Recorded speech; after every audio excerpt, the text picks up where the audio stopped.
Селям алейкум, добрый вечер. Харлах Шамлар. В эфире телеканала АТР. Вы смотрите информационно-аналитическую программу «Бугунь». В студии для вас работаю я, Гульсум Халилова. Следующие 3 часа в этой студии с нашими гостями, которые подключатся к нам в эфир, мы обсудим самые основные новости сегодняшнего дня. Новости, которые волнуют мир, волнуют Украину, и новости, которые непосредственно касаются временно оккупированной Крым.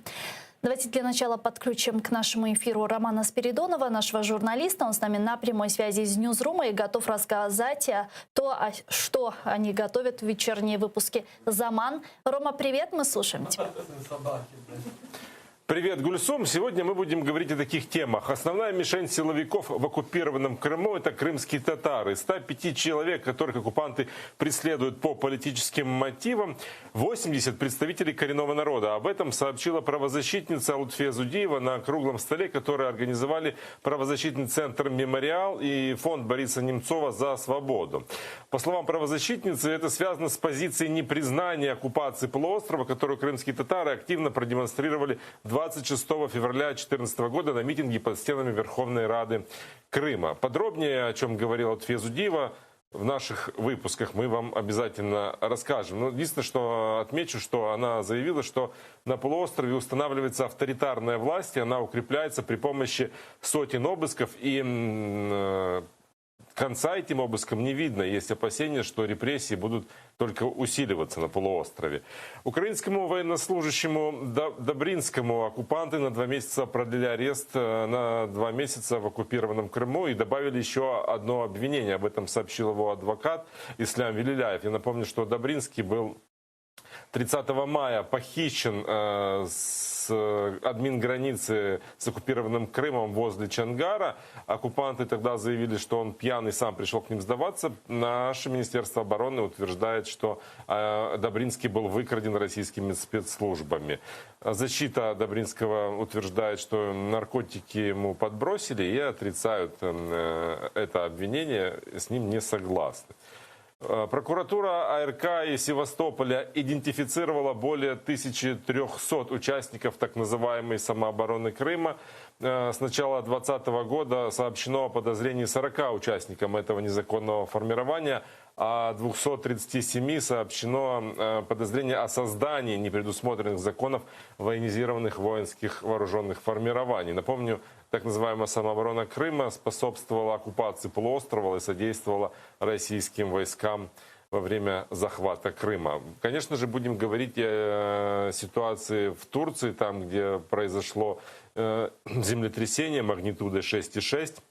Уже известно о 4 погибших и 120 раненых, о десятках разрушенных домов. Вот подробности этой ужасной трагедии мы тоже расскажем в нашем выпуске. Гульсум.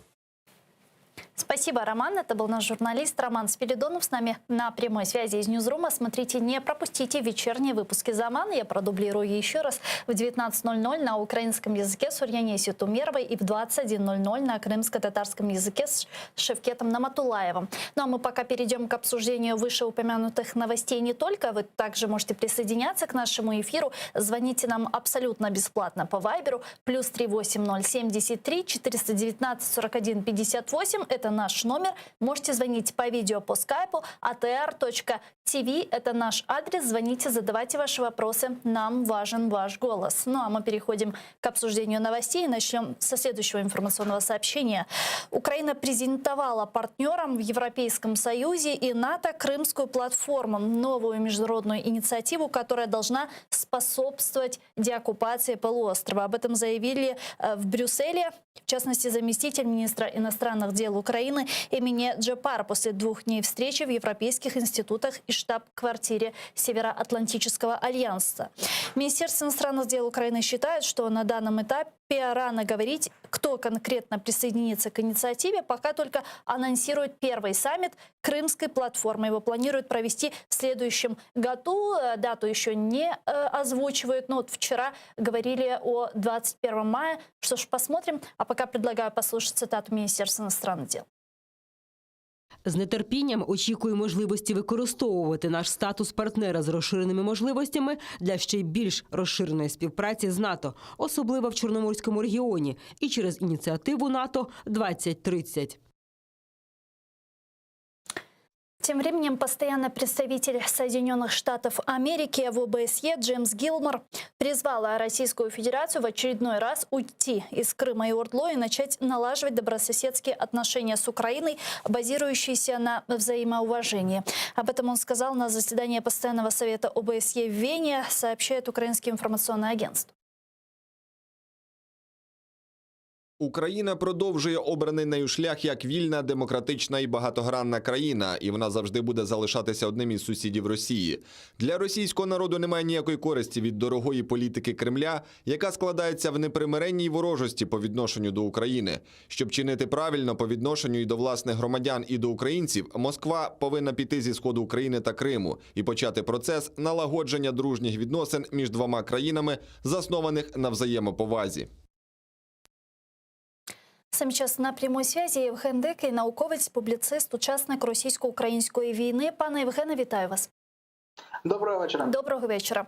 Президент Украины, представители Министерства иностранных дел Украины уже переговорили с рядом представителей европейских стран и не только, которые уже выразили свою поддержку созданию крымской платформы по деоккупации Крыма. Что думаете, в каком случае эта платформа будет эффективной и приведет к какому-то результату? Ну, залежить від того, що ми вважаємо очікуваним результатом.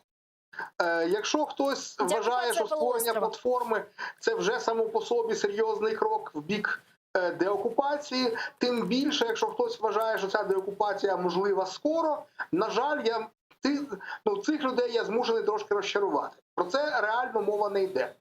Йдеться про інше. Створення платформи однозначно дуже серйозний і важливий крок. Це, можна сказати, що ця платформа – це антифриз, який не дає заморозити кримське питання.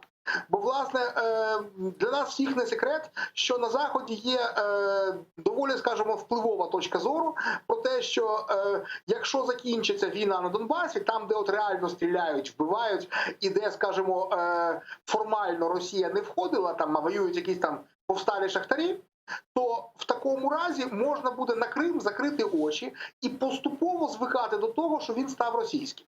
І от для того, щоб ця точка зору не стала домінуючою, щоб, власне, Захід фактично не визнав окупацію Росією Крима, от для цього платформа є дуже потужним інструментом. Це інструмент, який дозволить саме регулярно нагадувати про те, що порушено самі основи, власне, міжнародного права, що порушено всю світову систему безпеки, яка склалась після Другої світової війни, і що поки це порушення не виправлено, не можна, в принципі, говорити про те, що існують міжнародні інституції і існує міжнародна безпека.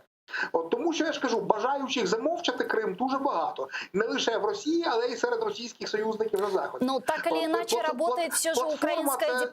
Пане Евгене, так или иначе работает украинская дипломатия. Мы видим, что в различных международных структурах, такие как Совет Безопасности ООН, Парламентская ассамблея Совета Европы, ОБСЕ и так далее, так или иначе тема Крыма озвучивается, и озвучиваются репрессии, которые там чинятся оккупационными властями в отношении коренного народа и граждан Украины, инакомыслящих, да, ну, то есть все равно эта тема как бы висит на повестке дня, и эти страны нас поддерживают территориальную целостность Украины. Может, все-таки в рамках этой платформы можно будет принимать какие-то решения, пусть не деоккупация, да, хотя бы гуманитарные какие-то вопросы может решать эта платформа?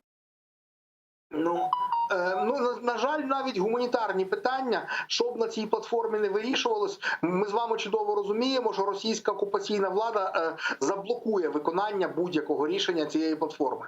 Тобто будь-яка навіть суто гуманітарна ініціатива фізично, на жаль, в Криму можлива тільки за умови згоди Росії, а цієї згоди в абсолютній більшості випадків не буде.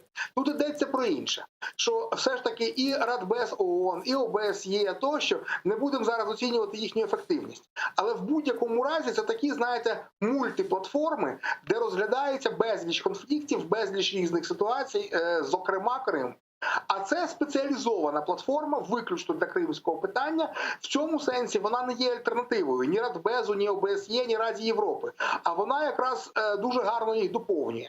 Це швидше вже, як на те вже пішло, це швидше аналог Мінської або Женевської контактних груп по Донбасу. Ну, з тою різницею, що цього разу не бере участь Росія. Цього разу це все ж таки об'єднання тільки, скажімо, України і її союзників, які всі стоять на позиції позиції міжнародного права, але в межах цієї платформи, оскільки у всіх базово спільна позиція, то набагато легше буде вирішувати практичні питання. А саме, які є інструменти тиску на Росію, яку ще не задіяні. От де ще, на якій ще із міжнародних платформ можна Росії зайвий раз, скажімо, нагадати про Крим або десь заблокувати якісь дії Росії за те, що вона досі не деокупувала Крим. Давайте подключим к нашей беседе Тетяну Пічончик подключаем к нашей беседе. Голова правління Центру прав людини ЗМІна. Вона з нами зараз на прямому зв'язку. Пане Тетяна, вітаю вас. Добрый вечер. Добрый вечер. Как вы считаете, в каком формате международных организаций и стран может существовать Крымская платформа и может быть эффективной, если говорить об участии России в данной платформе не приходится? Ну, власне, мабуть, від початку не було ілюзій, що Росія буде брати участь в цьому, тому що вона вже послідовно блокує обговоренням Криму, його територіального статусу, не бере участі. Але ж все-таки, на відміну від мінського формату, де відбуваються переговори по Донбасу, для Криму жодного міжнародного майданчика немає. Саме тому правозахисні організації вже кілька років закликали до створення такого майданчика. І, власне, ми дуже раді, що нарешті Міністерство закордонних справ і президент України висловили готовність до того, щоб рухатися в цьому напрямку. І оголосили про Кримської платформи. Фактично йде мова про те, що це буде клуб друзів України, країн, які підтримують територіальну цілісність України, країн, які всі ці роки послідовно разом з нами в боротьбі за права людини, які також занепокоєні безпековими факторами і так далі. І, власне, очікується, що запуск цієї платформи буде якраз на чергові роковини окупації Криму 26 лютого, коли буде фактично презентовано і декларацію, підписання. І ми, що Міністерство справ проведе широкою кількістю країн та залучить їх до цієї платформи. Дякую, пані Тетяна. Тетяна Пічончик була з нами на прямій зв'язі, голова правління Центру прав людини ЗМІна. Пане Євгене, а может ли эта платформа разработать санкции, механизмы давления на Российскую Федерацию, тем самым вынудить ее сесть за стол переговоров по Крыму? Или таких санкций нет, которые бы могли вынудить сегодня Кремль садиться и говорить о Крымі? Такі санкції можливі, і платформа цілком може їх розробити і донести до західних лідерів. Платформа сама не матиме можливості ці санкції ввести. Для цього є інші механізми. Але саме розробити і провести, скажімо, лобійську кампанію про те, що ті санкції необхідно вводити, так, для цього ця платформа є потенційно хорошим інструментом. А які б це могли санкції бути? Ви знаєте, головна санкція проти Росії, яка досі не задіяна, це навіть не відключення СВІФТа, про яке там багато говорилось. Насправді, головна санкція проти Росії – це арешт російських активів, які знаходяться в країнах Заходу. Це так званий брудний трильйон. Ну, а якщо бути точним, то за оцінками американських фінансових аналітиків, порядка 1,4 трильйона доларів, які розміщені Росією і саме росіянами з оточення Путіна, от розміщені в країнах Заходу у вигляді нерухомості, у вигляді інвестицій в підприємства, у вигляді банківських активів. От, власне, арешт і заморожування оцього трильйона, оце був би той удар, який або змусив би нинішнє керівництво Росії, ну, буквально бігом благати про те, що сядьте з нами за стіл переговорів, ми готові домовлятися. Або призвів би до дуже швидкої зміни керівництва Росії. Скажите, а что для этого нужно? Вот мы уже 6 лет говорим о том, что у нас оккупирована территория, что на протяжении 6 лет на территории оккупированного Крыма мы видим репрессии в отношении коренного народа, в отношении граждан Украины. Это было недостаточно, чтобы принимать подобные меры, говорить с нашими западными партнерами, чтобы они предпринимали эти меры. Как тогда мы будем говорить в рамках этой платформы, что мы изменим? Ну, давайте так. Давайте будемо реалістами. Свого часу 3 балтійських країни були окуповані з 1940 по 1991 рік. 51 рік. І максимум, чого вдалося тут добитись, що формально, юридично більшість країн Заходу все ж таки їх не визнаває, їх окупацію не визнавала. Але при тому де-факто жодна західна країна палець о палець не вдарила для того, щоб допомогти, власне, вирвати їх із тюрми народів Радянського Союзу. Зараз ми маємо схожу ситуацію. Захід не готовий, слава Богу, визнати анексію Крима Росією, але Захід не готовий боротися за те, щоб ця анексія припинилась. З точки зору більшості країн Заходу, для них це питання, на відміну від нас з вами, воно їм не болить. А зате вводити серйозні санкції проти Росії – це ж завжди понести і якісь серйозні власні витрати. Да, набагато менше, ніж понесе Росія. І, звичайно, для Заходу це просто витрати, для Росії катастрофа. Але в будь-якому разі навіть витрати люди дуже не люблять робити на те, що не є для них, власне, їхнім пріоритетом.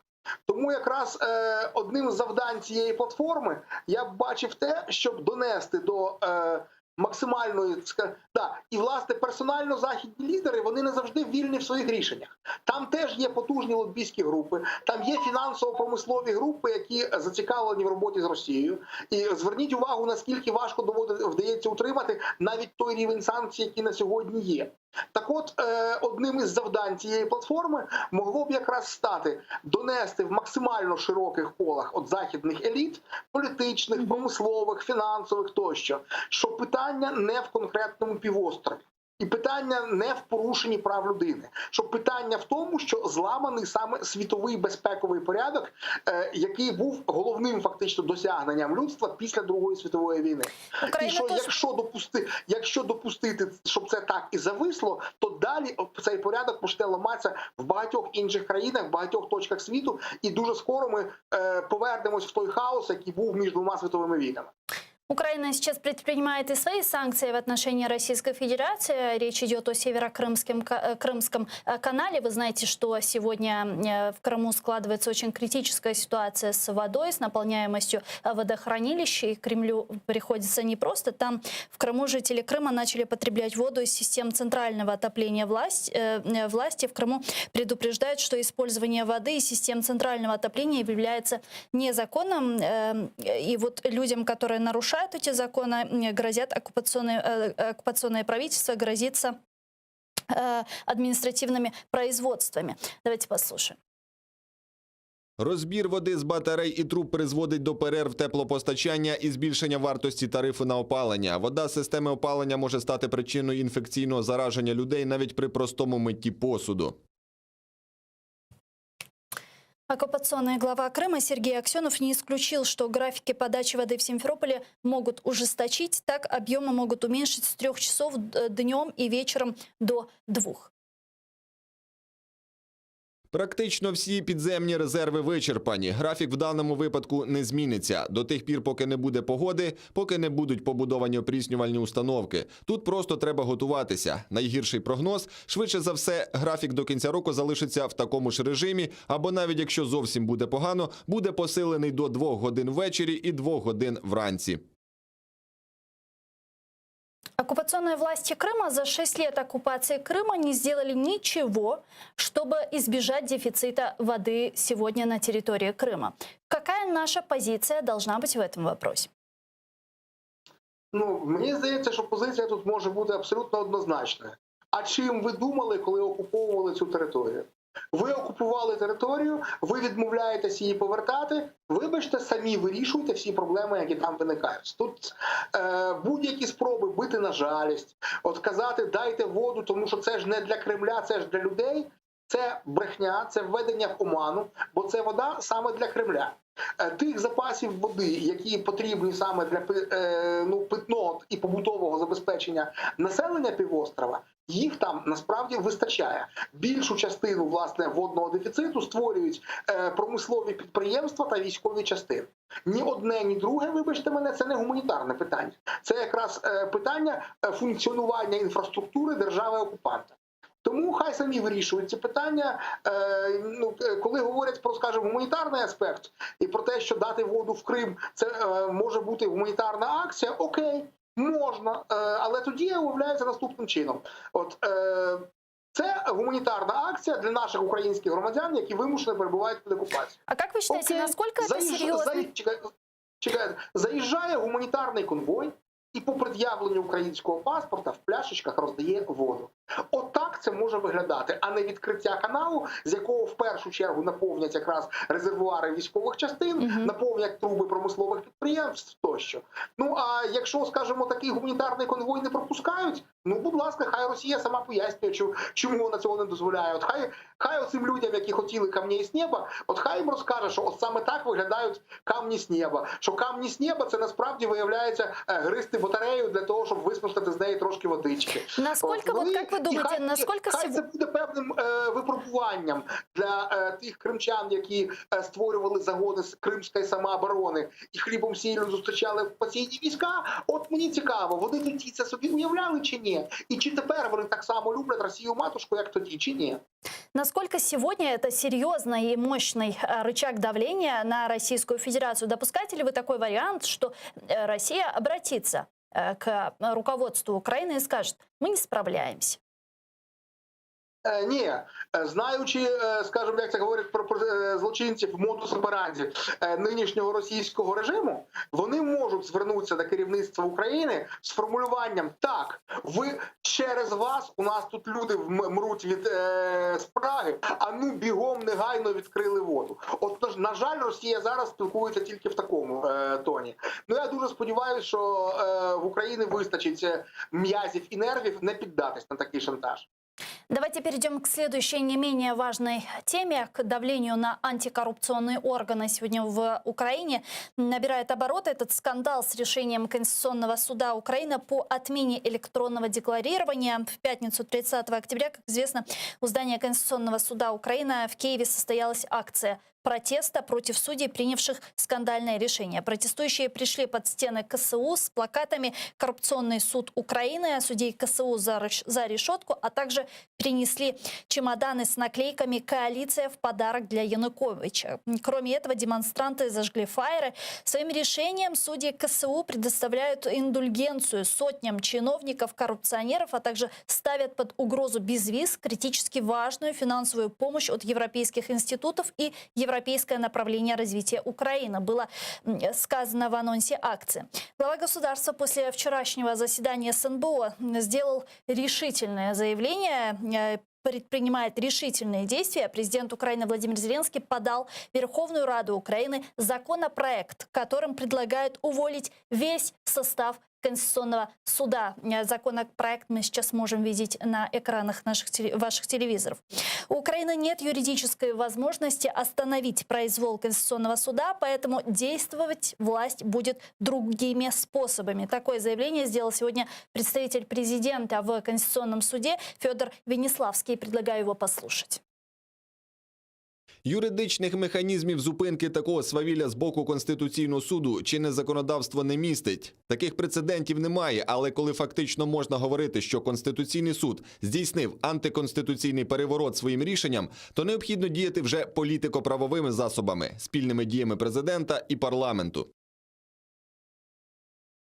Президентский закон о возобновлении доверия к Конституционному суду предполагает две статьи. Первая касается непризнания правовым решений Конституционного суда о декриминализации статьи о внесении ложных данных в электронные декларации, а второе – это перезапуск состава Конституционного суда. Вот как вы расцениваете эти положения, предложенные Зеленским? Чесно кажучи, ситуація загалом дуже сумна і дуже складна.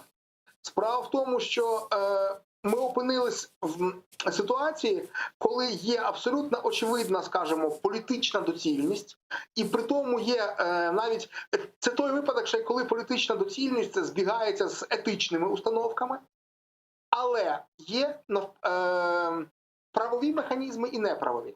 І отут ми бачимо, що фактично ми стоїмо на межі, коли із дуже гарних міркувань, я ж кажу, із абсолютно реальної політичної доцільності і навіть ще й етичної доцільності, але буде прийнято закон, який грубо антиконституційний. От, і, власне, які процеси це може запустити, чесно кажучи, мені навіть страшно уявити. Ми кілька разів, насправді, за історію України ми виходили фактично за межі реально-правового поля. Ми, скажімо, і так вже кілька разів, скажімо, проковтнули порушення Конституції. І, до речі, останній раз, от перед сьогоднішніми подіями, це було вже якраз за каденції Зеленського, коли ця каденція тільки почалась. І коли, власне, Зеленський тоді скористався оцим самим складом Конституційного суду, от тим самим, який він зараз хоче розігнати, для того, щоб легалізувати незаконний розпуск парламента і дострокові вибори. Пригадуєте, як це було?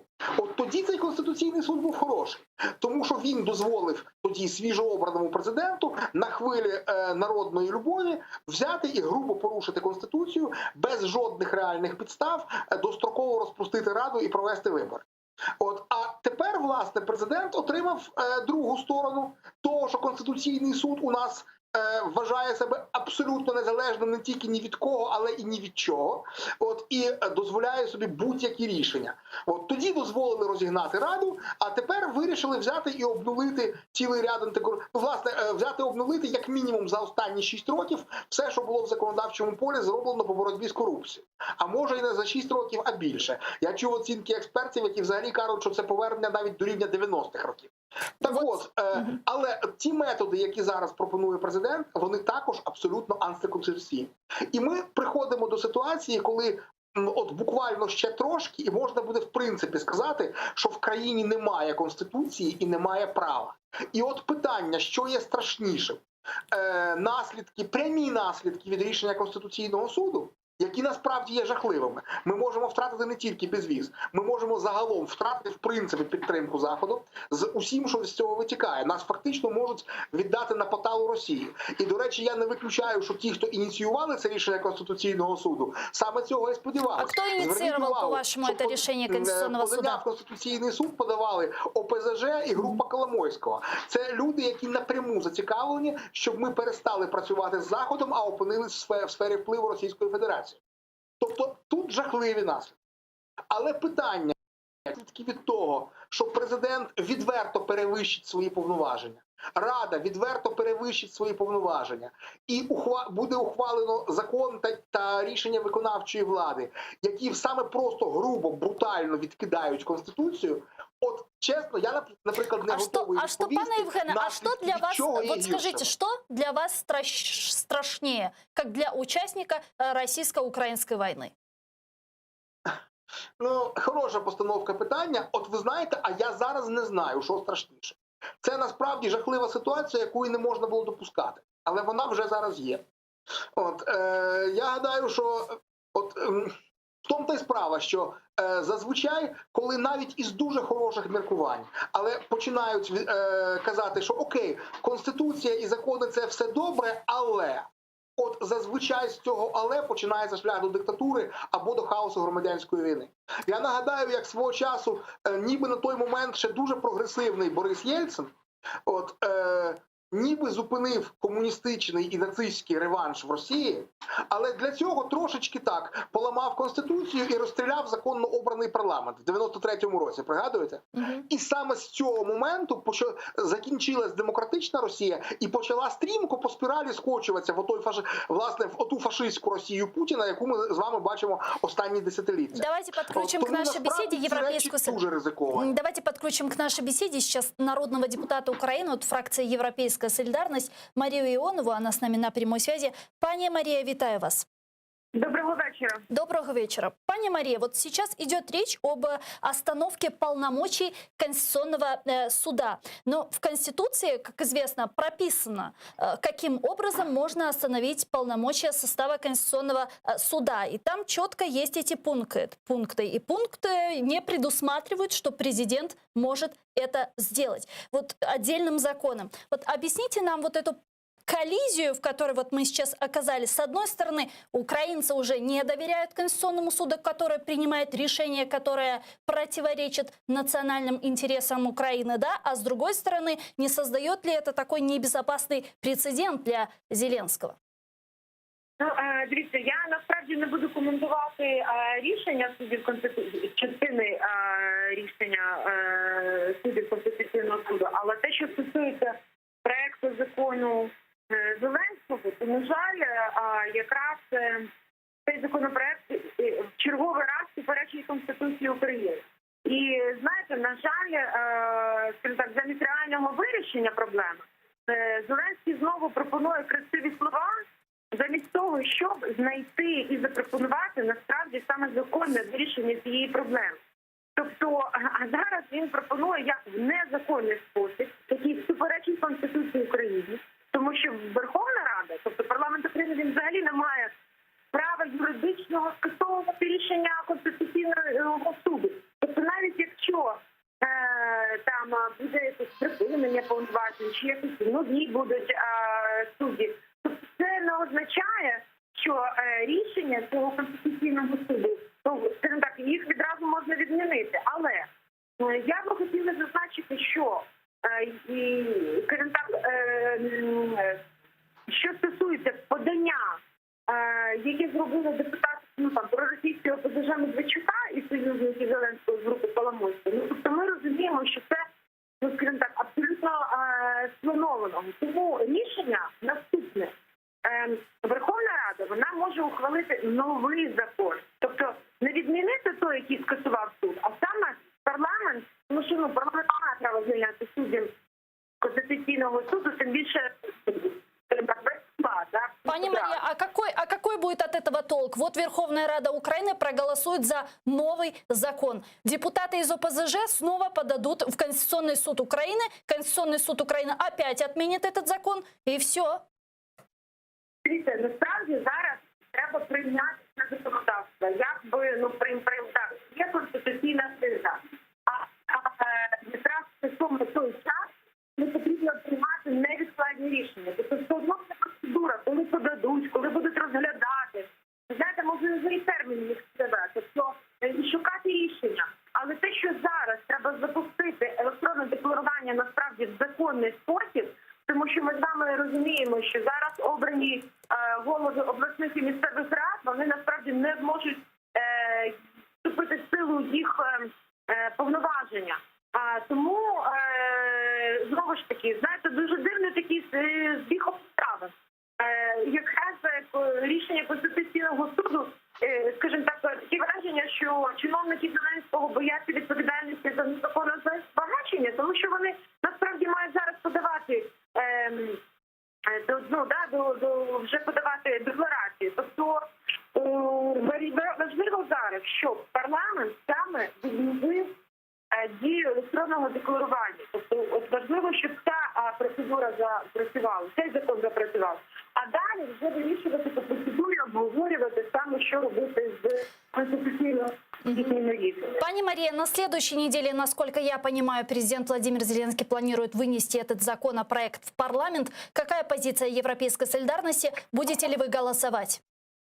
Ну, дивіться, перше, ну, насправді у нас буде засідання фракції. Друге, я не розумію, як взагалі навіть слуги народу будуть голосувати законопроект президента, який суперечить Конституції. Третє, якраз Петро Олексійович ініціював, і ми подаємо так само законопроект про, щоб, скажімо так, вирішити цю ситуацію. Тому зараз важливо опрацювати і проговорити всі законодавчі ініціативи і, скажімо так, вирішити це питання. Тому що коли, повертаючись до вашого на початку, що буде робити там чи президент, чи парламент, тобто президент взагалі не може розпускати Конституційний суд. Він може розпускати тільки парламент, розумієте? Дуже дякую, зрозуміло. Марія Іонова, народний депутат України, фракції «Європейська солідарність», була з нами на прямому зв'язку. Чохсавл у нас. А ми підключаємо к нашій бесіді Андрія Тетерука, народного депутата України 8-го скликання, члена Комітету Верховної Ради з питань нацбезпеки і оборони. Поговоримо втроєм. Вітаю вас, пан Андрій. Витаю навзаим. Ну вот сейчас мы видим, что вся оппозиция по разным причинам говорит об узурпации власти со стороны Владимира Зеленского. Вот как вы думаете, на следующей неделе Зеленский, очевидно, планирует вынести этот законопроект о распуске Конституционного суда в парламент. Наберет ли он достаточное количество голосов? він не набере достатньої кількості голосів, тому що він є неконституційним. І дуже шкода, що всі, хто зараз нарешті побачили неправову діяльність президента Зеленського, не підтримували захист Конституції в травні 2019 року. Можливо, тоді, показавши жорстку реакцію суспільства, що ми готові захистити нашу Конституцію, нашу державу як правову державу, не дозволили б йому вчинити багато неконституційних незаконних рішень, які він собі дозволяв після незаконного розпуску парламенту. Тепер, коли він знахабнів остаточно, він значно перевищує свої виписані в Конституції повноваження. Очевидно, він чогось тішився, що Конституційний суд в травні 2019 року посилався не на конституційні норми, а на суспільну позицію українського народу, що нібито вони вважали, що є підстави розпустити Верховну Раду. Тобто жодних юридичних обґрунтувань не було, було посилання на суспільні очікування. Ну, пане Андрій, Тепер президент Зеленський умисно від того рішення, закінчуючи останнім рішенням Ради РНБО, створив потужну конституційно-правову кризу, яку тепер маємо розв'язувати всі разом, тому що самотужки, очевидно, він з нею не впорається. Ну, с Зеленским понятно, что они сейчас принимают политико-правовое решение. А что делать с судом? Что делать с Конституционным судом, который завтра, послезавтра может вынести какое-то решение, которое полностью может развалить нашу страну? Я би не забігав настільки наперед, роблячи його, скажімо, свавільним в вирішенні усіх питань. Вони вирішують виключно ті питання, до яких звертається певна категорія або народні депутати щодо тих або інших законопроєктів. Ну, угроза есть, как вони мы не видим можуть сегодня. вилізти саме за межі цих повноважень. Безумовно, останнє рішення є, на мою думку, частиною потужної провокації, яку зробили стосовно нашої держави. Тому в своєму персональному Фейсбуці я написав, що одним із бажаних кроків, які я хотів би побачити від президента Зеленського, це спрямувати діяльність наших правоохоронних органів щодо розслідування, чи не було причинено додаткового якогось тиску на суддів Конституційного суду з метою вчинення протиправного рішення, яке повністю обнулило досягнення нашої країни в антикорупційному законодавстві, яке ми робили з 14 по 19 рік. Тому що якщо буде тільки виявлено певні джерела тиску, так як, наприклад, суддя Вовк казав, що він має вплив на певних суддів в Конституційному суді, то це є ознакою злочину, і такі люди з певною доказовою базою мають бути відсторонені від посад і притягнуті до відповідальності.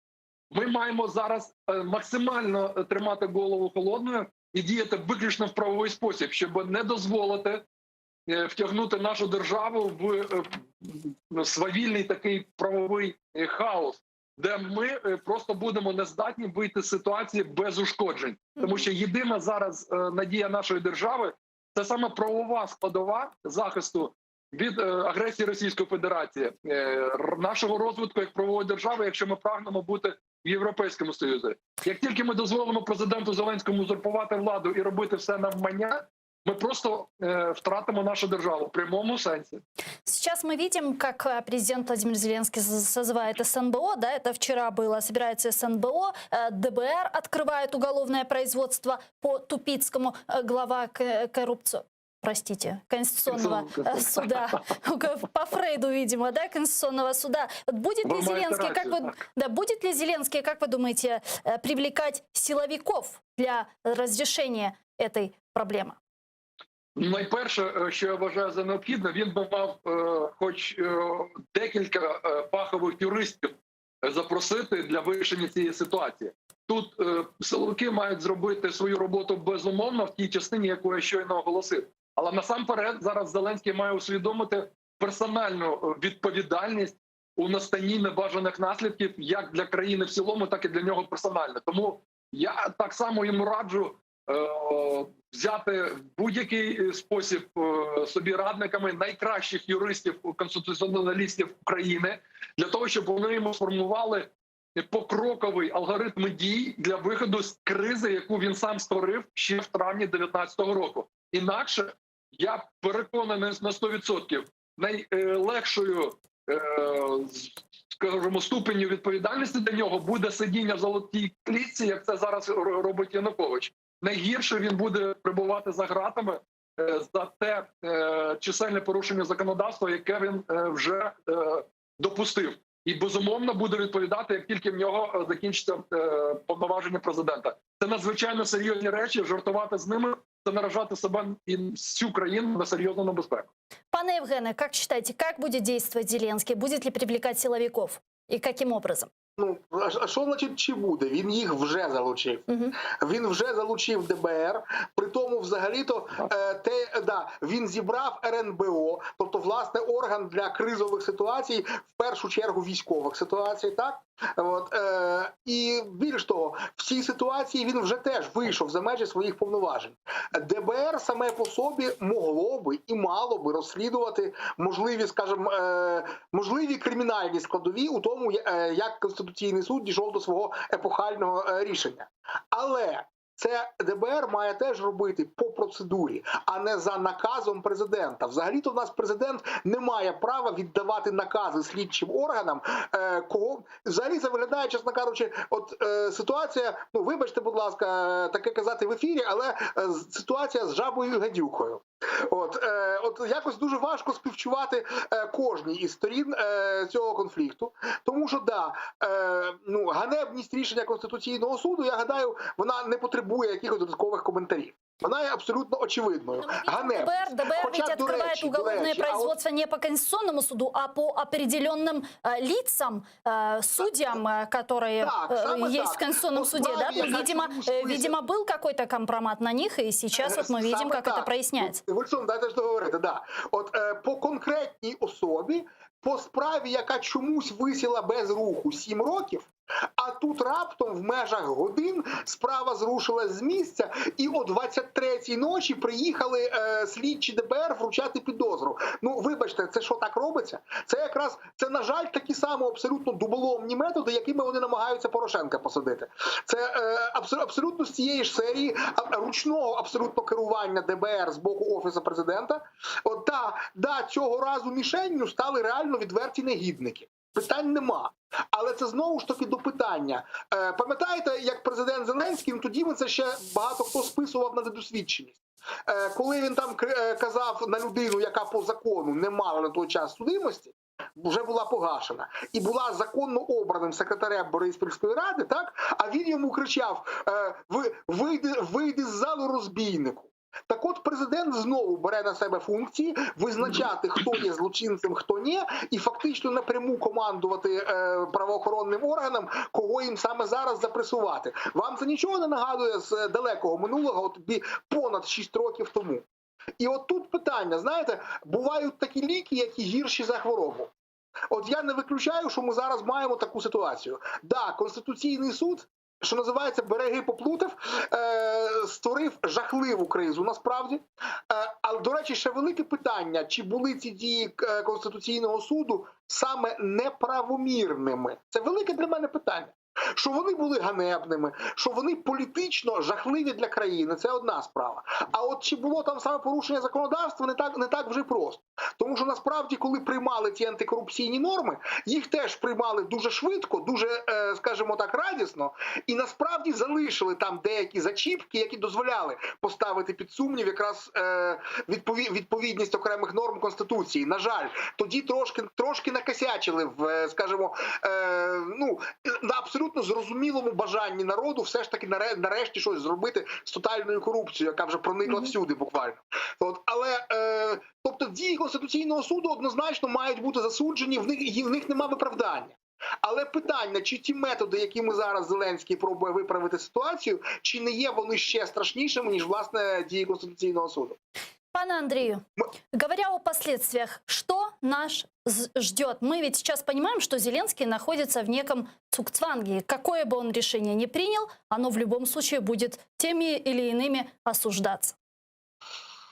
Нас чекає насамперед успішна правова демократична країна, яку ми маємо всі розбудовувати, бачити її і щодня покроково до неї йти. Зараз, найближче майбутнє, ми будемо мати глибоку політичну кризу. Вона, власне, почалася з першого рішення президента Зеленського щодо розпуску Верховної Ради. Але я вбачаю, як невиправний оптиміст в тому дуже корисні речі для нашої держави. Чому я так кажу? Тому що для всіх нас має стати уроком, що ми не маємо права робити негативну селекцію, обираючи до влади розбійників, гвалтівників, педофілів і всіх тих, хто зараз, власне, приходять до влади. Ми ніколи, обираючи таку категорію громадян, не будемо будувати успішну правову державу. Ми завжди будемо потерпати від свавілля олігархів, чиновників, які будуть розграбовувати країну і тримати нас всіх за дурнів. Якщо ми не зробимо висновків з того, як ми обираємо нашу державу, ми будемо завжди потерпати від численних негараздів, починаючи від тих рішень, які ми зараз бачимо, до набагато гірших, пов'язаних з поєднанням глибокої політичної кризи з російською агресією, яка нікуди не ділась, навіть попри чисельні заяви Зеленського, що у нас нібито тиша. Це тимчасова тиша, яка штучно утримується Кремлем. І будь-якої миті, як вже сьогодні відбулось, у нас вже є знову вбиті, є поранені. Тому, підводячи підсумок, ми живемо так, як обираємо. Для нас це має стати важливим уроком. І я написав у себе одну фразу, яка для всіх нас має бути дороговказом, що Конституція захищає громадян в тих країнах, де громадяни захищають Конституцію. Ми всі маємо розуміти, що тут не може бути напівкроків. Ми маємо розуміти важливість дотримання законодавства. І як тільки ми будемо свідомо ставитись до цієї норми, ми просто карколомно змінимо ситуацію на краще. Я в цьому переконаний. Вы правильно отметили, действительно, с политическим скандалом совпало и резкое обострение ситуации на фронте на востоке Украины. Давайте вместе послушаем штаб ООС. У районі Водяного ворог двічі відкривав вогонь зі стрілецької зброї та ручного протитанкового гранатомета. Внаслідок прицільного обстрілу позицій українських захисників зі стрілецької зброї один військовослужбовець Об'єднаних сил отримав вогнепальне кульове поранення. У районі відповідальності оперативно-тактичного угруповання «Північ» поблизу населеного пункту Золоте-4 противник задіяв безпілотний літальний апарат для скидання пострілу ВОГ-17 над позиціями Об'єднаних сил, у результаті чого отримав вогнепальні осколкові поранення ще один український захисник. Из-за нарушения режима тишины в Донбассе украинская сторона инициировала экстренное заседание рабочей группы по безопасности в рамках трехсторонней контактной группы в Минске. Пане Андрею, как вы считаете, насколько это все связано? Политический кризис, в котором мы сегодня оказались, обострение на востоке Украины. Какой месседж, возможно, нам хочет дать РФ? Я вважаю ці події безпосередньо органічно поєднаними з метою глибокої дестабілізації як суспільної, так і політичної ситуації в нашій країні. Безумовно, це очевидно для людей, які хоч трішечки вміють проводити системний аналіз, що Російська Федерація продовжує нарощувати тиск на державу в цілому і на президента Зеленського зокрема. Дійсно, йому, очевидно, не вистачає розуміння політичного досвіду і, скажімо, внутрішніх потужностей протистояти всім цим викликам, щоб виходити з них переможцем. Він намагається замирити Путіна в його агресії. Він намагається нібито виглядати в очах українських виборців борцем з олігархів, хоча ми знаємо, що починаючи з передвиборчої кампанії до зараз він використовує охорону олігархів, машини олігархів, телеканали олігархів. Тобто ми зараз маємо дуже небезпечну ситуацію, коли вище політичне керівництво нашої держави невірно оцінює реальність. і тому може приймати хибні рішення, які можуть ще гірше, скажімо, привести нас до ситуації, яку ми будемо всі разом знову виправляти, як це було після 13-14 років. Тому я б на місці Зеленського зараз ретельно обдумав кожен крок, який би він приймав, рішення, які б планував. Тому що я відчуваю, що його заманюють в пастку, як і Януковича, пізнього, коли він скакав по пінькам і вважав, що в нього контрольована ситуація. А прийшов до тями вже в Ростові, коли він намагався довести, що він легітимний. Тому очевидно, що Зеленського ведуть так само. Чохсагулнас Андрій Татарук, народний депутат України 8-го скликання, член Комітету Верховної Ради України з питань нацбезпеки і оборони, був з нами на прямому зв'язку. Пане Євгене, связываете ли вы сегодня политический кризис в нашей стране с обострением на востоке України? Я не впевнений, що тут є саме прямий зв'язок, тобто, що настільки швидко Росія встигла дати команду терміново зривати перемир'я, але, хоча, до речі, до кінця я б це не виключав, це могло бути.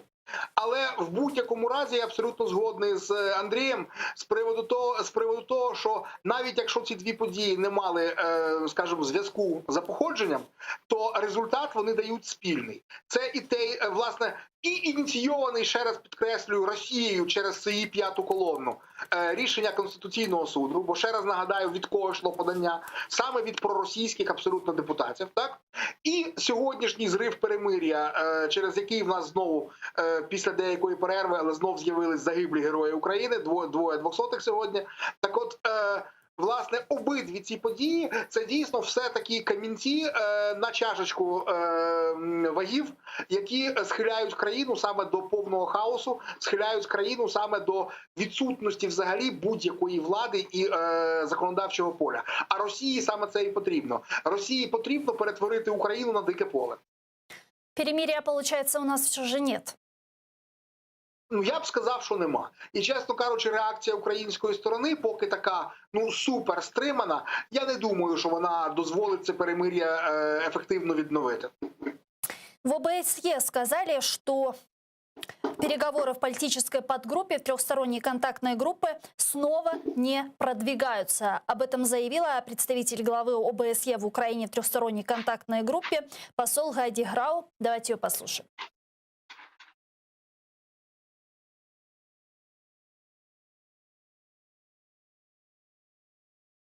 Ага, мы пока подождем, пока вытянут цитату Гайди Грау, посла в трехсторонней контактной группы от представителя ОБСЕ. А пока действительно, вот мы видим, перемирие нарушается, оно не соблюдается с российской стороны. В ОБСЕ заявляют, что переговорный процесс в Минске не продвигается. Как с этим быть? Нужен ли нам тогда такой Минск?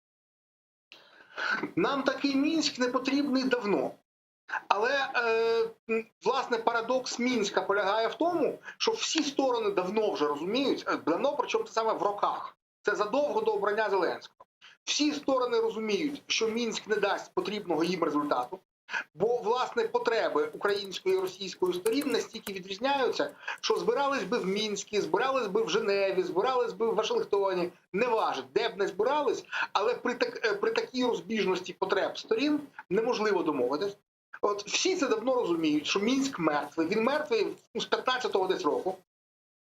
Але при тому іде тут цікава ситуація, що ні наша сторона, ні російська не може собі дозволити першою заявити, що Мінськ себе вичерпав і ми з нього виходимо. Тобто оце Мінськ давно вже став таким величезним чемоданом без ручки, який нести шалено незручно, але кинути неможливо. От, власне, іде змагання за те, хто перший грюкне дверима. Бо той, хто перший грюкне дверима і скаже все, ми припиняємо, обнуляємо Мінськ, той, зокрема в очах значної частини Заходу, буде виглядати винним у тому, що мир не стався, в тому, що домовитись не вдалося. Тому і Україна, і Росія старанно продовжує імітувати активність на Мінському напрямку, при тому, що обидві сторони знають, що це саме, знаєте, називається ІБД, імітація бурної діяльності. Глава украинской делегации в ТКГ Леонид Кравчук недавно заявил, что Россия выдвинула новое предложение о работе переговорщиков. Он добавил, что Украина уже ответила на это предложение и уточнил, что на следующем заседании, которое, вероятнее всего, состоится 11 ноября, стороны уже будут рассматривать новый пошаговый план действий. Давайте вместе сейчас послушаем Кравчука и попытаемся понять, что это за следующий будет план действий. Виникло вже нове питання у наших опонентів. В Росії, зокрема, що потрібно знайти нові підходи і, як вони сказали, прийняти і розглянути рішення про нову систему або нові кроки, нову покрокову карту, як змінювати ситуацію на протязі багатьох років вперед. Ми підготуємо своє бачення, свій план дій. Взяли для цього тиждень часу. Підготуємо план дій, в якому вибудуємо такі наші дії, кроки, рішення, необхідні для того, щоб досягти миру на Донбасі. Наш модератор від ОБСЄ пані Грау погодилася. Что нового сегодня может предложить, придумать украинская сторона, чтобы сдвинуть Минский процесс с мертвой точки? На мою думку, нічого. На мою думку, те, що мертве, не підлягає оживленню. Але дуже хотілося б бачити, власне, для початку, який план запропонувала російська сторона. Тобто в яку пастку нас знову пробують затягнути і звідки нам чекати чергової небезпеки. Хоча деякі речі вже достатньо очевидні навіть з тої цитати Кравчука, яку ми зараз бачили. Наприклад? А там вже йдеться про багато років. Тобто про якусь швидку в розумні терміни деокупацію, про просто виведення звідти російських військ в розумній перспективі, наприклад, 1 року, вже зверніть увагу, навіть мова не йде. Тобто йдеться про затягування конфлікту на довгі роки, і Росія таким чином прямо визнала. З моєї точки зору, за великим рахунком, далі нема про що говорити. Бо без вирішення питання про деокупацію, всі інші питання по Донбасу просто позбавлені сенсу. Але цікаво було б, дійсно не цікаво, вкрай необхідно було б оприлюднити і побачити весь цей пропонований Росією план, саме для того, щоб зрозуміти, для чого вона його пропонує, я ж кажу, яку пастку вона нам готує. Бо ми ж розуміємо, що хоче Російська Федерація. Вона, в принципі, російські мирні ініціативи були саме пастками. Да, но мы же понимаем, чего хочет Россия. Она об этом, в принципе, постоянно говорит. Она говорит о выполнении политической части Минских соглашений, проведении выборов на Донбассе, укреплении особого статуса Донбасса, потом уже установление украинского контроля над украино-российской границей. Мы, естественно, на это пойти не можем. Саме так. Але я ж кажу, раніше все ж таки йшлося там про варіанти з миротворцями, там, які знову ж таки обидві сторони бачили принципово по-різному. Миротворці між нами та Росією на кордоні, чи миротворці між нами та окупованою територією і російськими формуваннями по той бік. Це були два різних бачення вже миротворчої місії, і все ж таки завжди йшлося про якісь терміни порядка року. Тепер вперше озвучено, що Росія там на багато років вперед. В принципе, це було достатньо зрозуміло, але вони вперше самі це озвучили. 9 декабря, вы знаете, истекает срок в 1 год, который устанавливал президент Владимир Зеленский для завершения войны на востоке Украины. Недавнее было заявление Алексея Резникова, вице-премьера и министра по вопросам реинтеграции временно оккупированных территорий, который сказал, что это заявление Зеленского он трактует по-своему, интерпретирует по-своему, а именно год президент Зеленский себе обозначал для реализации Минских соглашений. Чего сделать, как очевидно, не удалось. Уже через пару месяцев, 9 декабря, год прошел. Какое решение может принять Зеленский? Может ли быть это какое-то непопулярное решение в виде полной заморозки конфликта? Я дуже сподіваюся. Я дуже сподіваюся, що Офіс президента, як би він не хотів подивитись в очі Путіну і в такий спосіб отримати мир, але все ж таки готує план Б, коли їм стане остаточно зрозуміло, що з боку Росії немає бажання миру інакше, як за умови фактичної їхньої перемоги над Україною. А українське суспільство не дасть миру на цих умовах. І я сподіваюся, що в них є план Б, і найрозумнішим таким планом, звичайно, була б саме заморозка конфлікту. Ми миримося з тим, що ці території повернуться не скоро, може аж одночасно із Кримом. але припиняємо гратись в оцей так званий мирний процес на російських умовах, надаємо максимальну допомогу всім, хто хоче звідти виїхати і прожити ці роки на контрольованій законною владою українській території, вживаємо всіх можливих засобів для збереження і посилення санкційного режиму. Ну, свою роботу роблять спецслужби, готуючи ці території до колись повернення, можливо. Ну і зрештою Збройні сили готуються привести себе в такий стан, щоб в разі політичного, скажімо, рішення вони фізично могли звільнити ці території силовим методом. Но вот сейчас, вы знаете, обострился конфликт в Нагорном Карабахе, он нам показывает, что замороженных все же не бывает.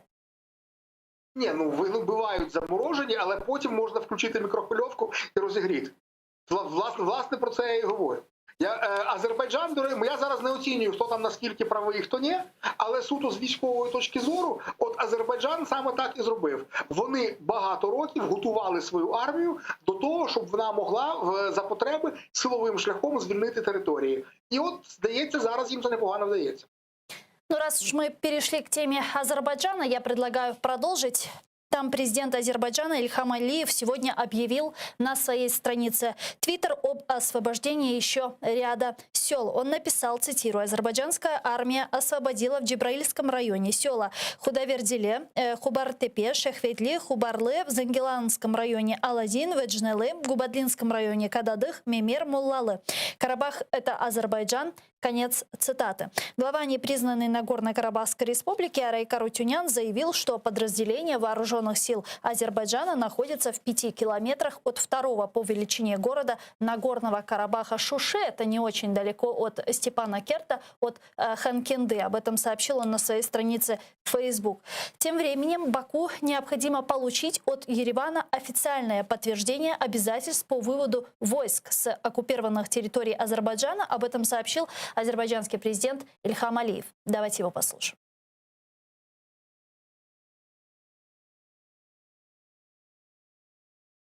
Вы видите, пожалуйста, цитату Ильхама Алиева?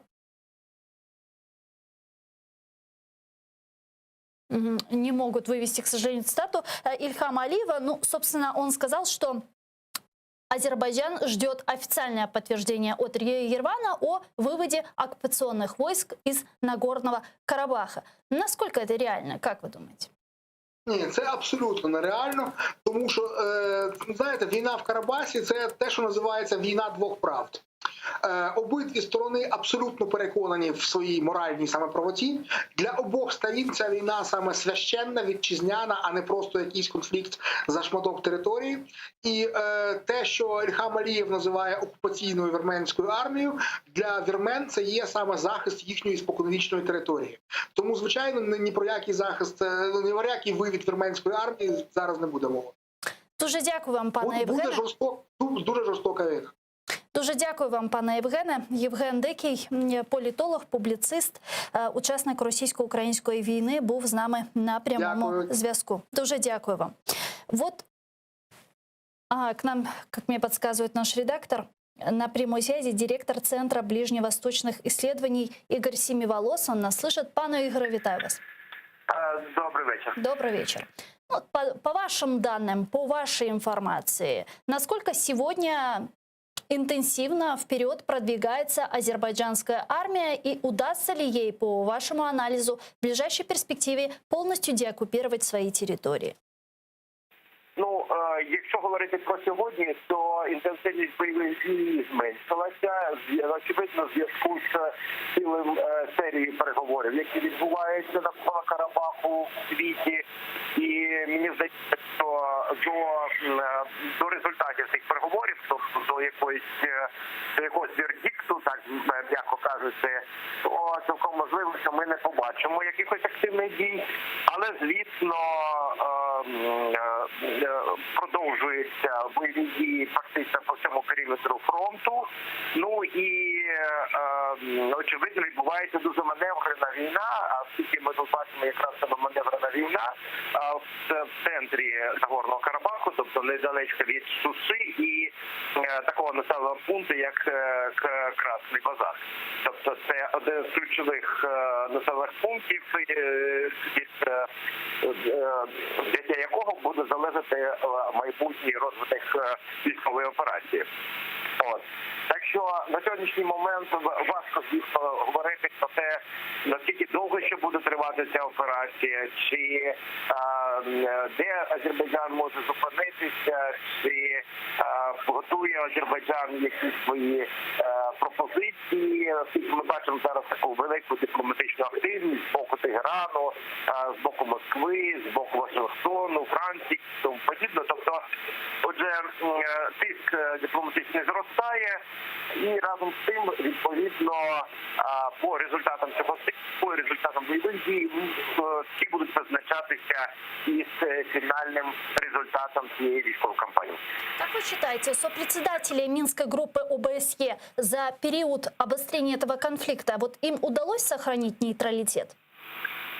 Ну, важко сказати, в принципі, ні, оскільки ми чудово розуміємо, що Росія так чи інакше активно підтримувала Вірменію і постачала зброю, і Франція, по суті, стала на бік Вірменії в політичних заявах. Ну, все це, звісно, підважує позицію голів Мінської групи ОБСЄ. Але разом з тим, поки що інших структур механізмів немає, тобто це змушує, як мінімум, використовувати ці напрацювання і ті механізми, які існують до цього моменту, хоча багато хто вже ставить великий сумнів взагалі працездатність, навіть не працездатність, а дієздатність цієї групи на майбутнє. Может ли на каком-то этапе вмешаться в конфликт Российская Федерация? Ну, є сценарій, який передбачає, що в разі атаки Азербайджану по території Вірменії має вступити в силу стаття колективної угоди про колективну оборону, але Азербайджан це чудово знає, і дійсно не буде застосовувати свої збройні сили для боїв на території Вірменії. Навіть в разі, коли Вірменія обстрілює війська Азербайджану в своїй території, то відповідь Азербайджана далеко не завжди надходить лише в крайніх випадках. До речі, це дуже подібно до того, як Росія обстрілювала українські війська своєї території. Але на сьогоднішній момент ймовірність того, що Росія безпосередньо втрутиться в війну, невелика, враховуючи те, що Росія хоче залишатися посередником і співголовою Мінської групи. Втім, у Росії, звісно, є своя мета, вона добре озвучена, що Росія хоче вести миротворчі війська на територію Нагорного Карабаху, тобто постійним статусом перебування там, але цьому опирається активно Азербайджан і Туреччина. Тобто поки що...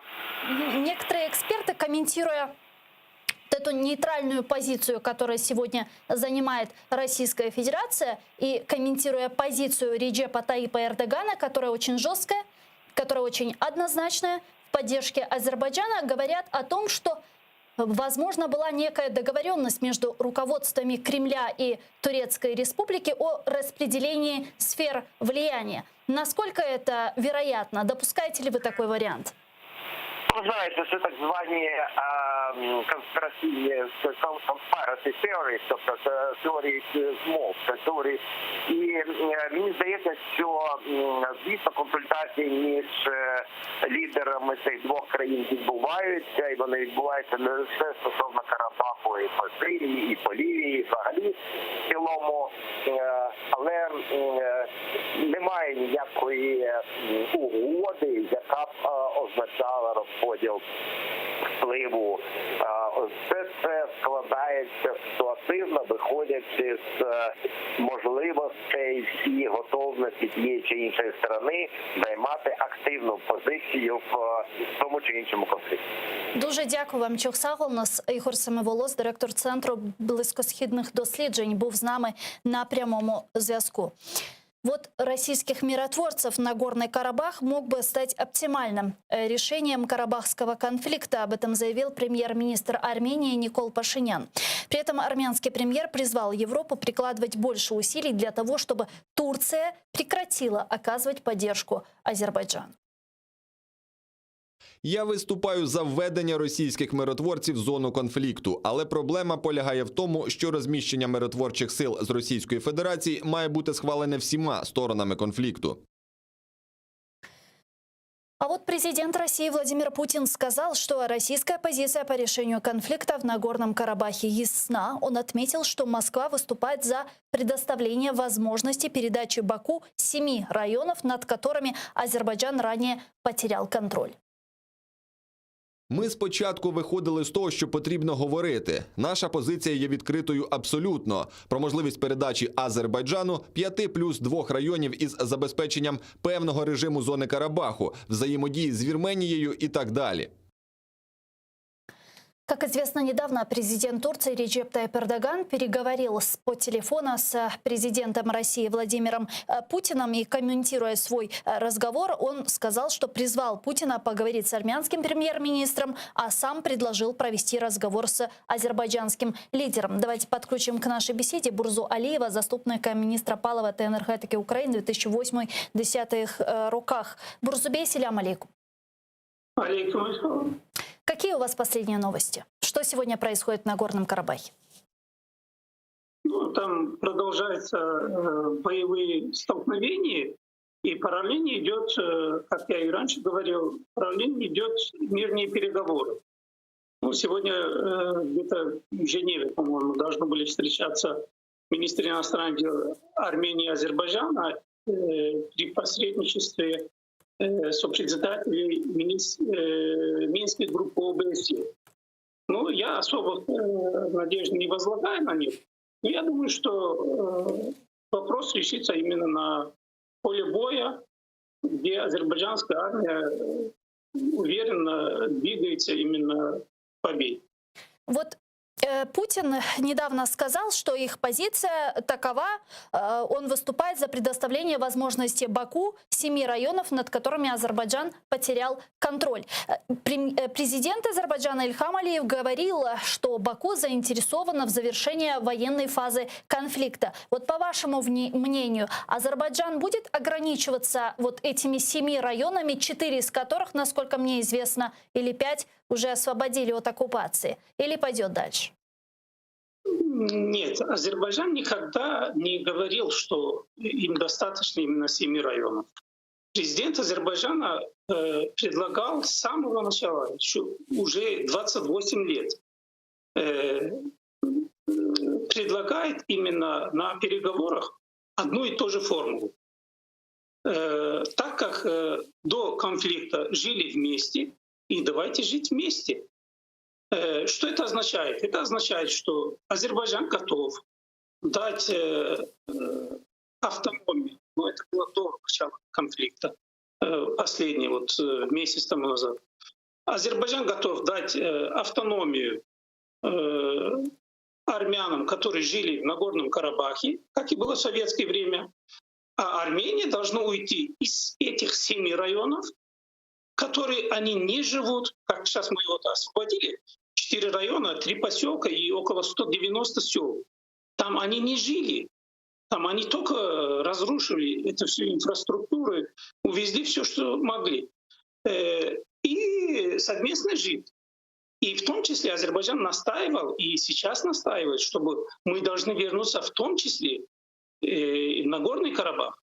Допустим, тот же город Шуша, это жемчужина Азербайджана, откуда вышли очень знаменитые там деятели искусства Азербайджана. Но Армения, в том числе и Россия, на самом деле это не Армения, это Россия.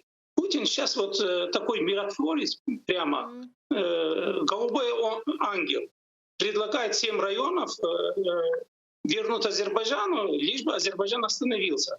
Но слава богу, что рядом с Азербайджаном есть Турция. Вот вы цитировали Эрдогана. Эрдоган, продолжение разговора с Путиным, он сказал, если есть красная черта, в этом конфликте. Если кто-то перейдет эту красную черту, даже если это будет родной брат, я не прощу это. Что это означает? Это должно быть месседж и для наших руководителей, для руководителей Украины. Украины, таких Турции, слава богу, может найдется в Европе еще больше. Мы должны готовиться тоже освободить свои земли, в том числе и Крым, и Донбасс. Вот учитывая заявление Реджепа Тайипа Эрдогана, как вы думаете, есть ли риск того, что конфликт между Азербайджаном и Арменией перерастет в региональное противостояние с вовлечением крупных держав? Речь идет о Турции и России. Но, как говорили там классики, Россию умом не понять. Я тут не могу прогнозировать, что у них на уме, у господина Путина. Но ничего случайного не происходит. Вот если посмотреть, как обострилась конфликт Индия-Пакистана. Ну, все знают, что и Пакистан делал резкие заявления по поводу конфликта, что если Иран или Россия будет вмешиваться, как и 90-е годы, в этот конфликт на стороне Армении, Пакистан не останется на стороне. А это ядерная держава. И поэтому вот последние дни уже там идет обострение ситуации. То, что касается вот сейчас у нас в Донбассе, сегодня вот начались какие-то там провокации и так далее, я считаю, что это не случайно. Если такого начнется именно региональный конфликт, то это будет начало конца России. Советский Союз распался именно с началом конфликта на Нагорном Карабахе. И если Россия второй раз наступит на эти же грабли, то Россия внутри России, по словам даже Путина, 15 миллионов мусульман. А почти, он немножко лукавит, там цифра гораздо больше. 15 миллионов только тюрков живет в составе России. Россия изнутри ворвет. И таких на Нагорном Карабахе будет немерено в составе России. То есть, по-вашему, Россия открыто в конфликт не вмешается и будет сохранять нейтралитет? Да, я думаю, что как раз между Путиным и Эрдоганом есть такая договоренность, что не вмешиваться. И те байки, которые рассказывают армянские СМИ, в том числе с помощью армянской лобби по всему миру, рассказывают, что якобы Турция туда подставляет каких-то наемников. Там. Сначала они вообще начали рассказывать, что турецкий F-16, вы помните, да, там, что якобы сбил армянский самолет и так далее. Это все фейк-ньюс. На самом деле в Азербайджане есть 100-тысячная армия, и Азербайджан не объявил мобилизацию всеобщую. Частично объявил мобилизацию, в отличие от Армении. Но тем не менее армяне уже создают женские батальоны, это премьер-министра жена, 13 человек собрал, там пиарится. И в Армении действительно не хватает. Если посчитать вот даже по тем видео фактам, которые азербайджанское министерство обороны показывает, пару дней назад я видел эти цифры, значит, 253 танков сбили. Если в танке по 3 человека, то уже сколько человек ушло из армянского солдат. Сколько БТРов и так далее, и так далее. То есть у них действительно нехватка живой силы, это видно невооруженным глазом. Как вы себе объясняете эти заявления Никола Пашиняна, премьер-министра, который то прибегает к воинственной риторике, то призывает армян к оружию, то, с другой стороны, он говорит о том, что он готов к каким-то компромиссам, готов к переговорам, готов к перемирию. И таким образом то вновь меняется тональность Николы Пашиняна. Как вы себе это объясняете? Я, честно говоря, вспомнил фильм, где вот, как же фильм называется, Шурика, по-моему, там, Моргунов с Вициным держит, Моргунов Никулиным держит Висина за руки, а он мечется туда-сюда, туда-сюда. То же самое этот Пашинян, он сам не знает, что он хочет, по-моему. Он сам себя загнал в угол. Но я не исключаю, что он, может быть, я слышал это мнение от российских политологов, он умышленно ведет именно к поражению Армении, обвинив в этом России, чтобы раз навсегда оторваться от России и свой вектор развития Армении именно повернуться лицом к Западу. Но это будет начало, опять же, конца Армении. Россия такие вещи не простит. И последнее, Бурзубей, у нас тоже оккупированные территории. На нас напала Россия, оккупирован Крым, оккупирован Донбасс. И вы знаете, по Донбассу у нас тоже сейчас идут минские процессы. Сегодня вот было обострение на востоке Украины. Мы созвали срочное заседание политической подгруппы, группы по безопасности в трехсторонней контактной группе в Минске. И вот опыт сегодня Нагорного Карабаха нам показывает, что хоть и переговоры, возможно, хороши, но они неэффективны. Правда? Это 100%. Знаете, есть вот выражение, эти группы, ну, можно применить. Когда волки долго молчат, то шакалы начинают борзеть. Это как раз про агрессоров. Вот агрессор всегда, с ним надо говорить на их языке. Мы должны создавать сильную армию. Мы, естественно, должны вести переговоры для того, пока у нас будет достаточно сил, как показывает опыт Азербайджана, чтобы мы могли в любой момент дать отпор. А таких союзников, как Турция, я опять же повторяюсь, даже Англия, Америка, даже Германия, у нас, я думаю, что весь мир будет поддерживать и освободить свои земли. Иначе эти разговоры, мы 30 лет вели разговоры, причем тут однозначно весь мир признает Нагорный Карабах территория Азербайджана, а эти 7 районов тем более признают. А там всего-то живет 100 тысяч армян. Ради 100 тысяч армян больше миллиона азербайджанцев 30 лет ждет, когда решится этот вопрос. Разговоры — это не путь для Украины. Чох сагул нас. Бурзуалиев был с нами на прямой связи, экс-министр паловой и энергетики Украины.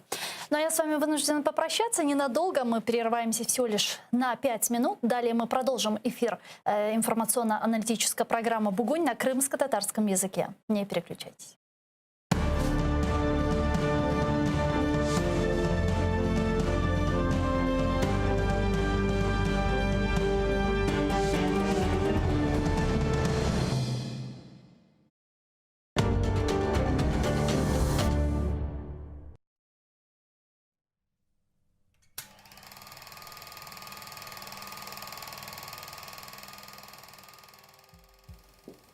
Жизнь этого поколения крымских татар сложилась трагично. Это поколение людей, обожженных войной, депортацией. Поколение тех, кто сталкивался с несправедливостью буквально на каждом шагу. Только на том основании, что родился крымским татарином. 10 лет назад, в мае 2010 года, ушел из жизни активный участник крымско-татарского национального движения, политзаключенный советской эпохи Айдер Бариев. В историю национального движения крымско-татарского народа Айдер Бариев вошел как активный участник знаменитых черчикских событий и фигурант легендарного процесса 10.